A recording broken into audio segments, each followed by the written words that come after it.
పాలస్తీనాపై Israel దాడులకు నిరసనగా విశాఖలో వామపక్షాలు నిరసనకు దిగాయి. దాడులను అరికట్టేలా భారత ప్రభుత్వం చొరవ చూపించాలని కోరుతూ కొనసాగిన ర్యాలీలో సిపిఎం, సిపిఐ నేతలు పాల్గొని దాడులకు వ్యతిరేకంగా నినాదాలు చేశారు. ఇజ్రాయెల్ మారణకాండపై సిపిఎం రాష్ట్ర కార్యదర్శి శ్రీనివాసరావు మండిపడ్డారు. రఫా నగరంలోని దాడులు చేసి వందలాది మంది ప్రాణాలు పోవడానికి కారణమయ్యారని దుమ్మెత్తిపోశారు. ఇజ్రాయెల్ మరణకాండను మోదీ ప్రభుత్వం ఎందుకు వ్యతిరేకించడం లేదని ప్రశ్నించారు. దేశంలో మత విద్వేషాలు రెచ్చగొడుతూ మోదీ పబ్బం గడుపుకుంటున్నారని తక్షణమే భారత ప్రభుత్వం స్పందించాలని కోరుతున్నారు.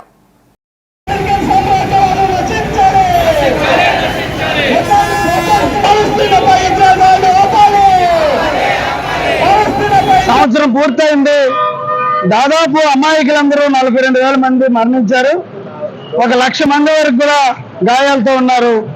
ఎంత జరిగినా మన భారత ప్రధానమంత్రి గారు భారతదేశ ఔన్నత్యాన్ని ప్రపంచంలో తాకట్టు పెట్టినట్టు అమెరికన్ సామ్రాజ్యవాదుల అండదండలతో ఇజ్రాయెల్కి మద్దతుగా ఉన్నారు తప్పితే ఈ ప్రపంచంలో ఉన్న దేశాలన్నీ పాలస్తీనాకి సంఘీభావం ప్రకటిస్తున్నా ఏమాత్రం చలించకుండా ఈయన నిమ్మకి నీరెత్తినట్టు ఇజ్రాయెల్కి మద్దతు తెలపడం అంటే ఈయన మరొక హిట్లర్ అని వామపక్షాలుగా మేము భావిస్తున్నాం.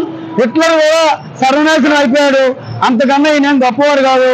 అందుకనే ఈ రోజు సంవత్సరం పూర్తయిన సందర్భంగా వారికి సంఘీభావంగా దేశవ్యాప్తంగా వామపక్ష పార్టీలు వారికి శాంతి ఉండాలని మానవహారాలు, ప్రదర్శనలు, సభలు జరుపుతున్నాం.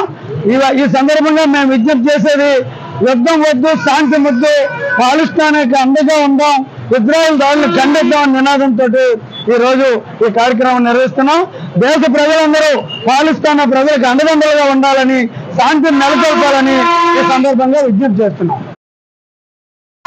ఇదే రోజు ఇజ్రాయెల్ దుర్మార్గంగా పాలస్తీనా మీద దాడి చేసింది. ఆ రోజు నుంచి ఈ రోజు దాకా 50,000 మంది అమాయక ప్రజలను బలి తీసుకుంది. వృద్ధులు, గర్భిణీ స్త్రీలు, పిల్లలు విశిక్షణ రహితంగా ఆసుపత్రుల మీద, స్కూళ్ళ మీద బాంబుల వర్షం కురిపించి మారణ హోమానికి పాల్పడింది. ప్రపంచం అంతా కూడా ఖండిస్తున్నా సరే సిగ్గుచరం లేకుండా అమెరికా మద్దతుతోటి ఒంటరి పాటైనా సరే ఇజ్రాయెల్ దాష్టీకానికి పాల్పడింది. ఇప్పటికైనా సరే ఇజ్రాయెల్ యుద్ధాన్ని ఆపి పాలస్తీనాకు పూర్తి స్వాతంత్రాన్ని, స్వేచ్ఛని ప్రసాదించి దాన్ని ఒక దేశంగా గుర్తించాలి. మేము డిమాండ్ చేస్తున్నాం.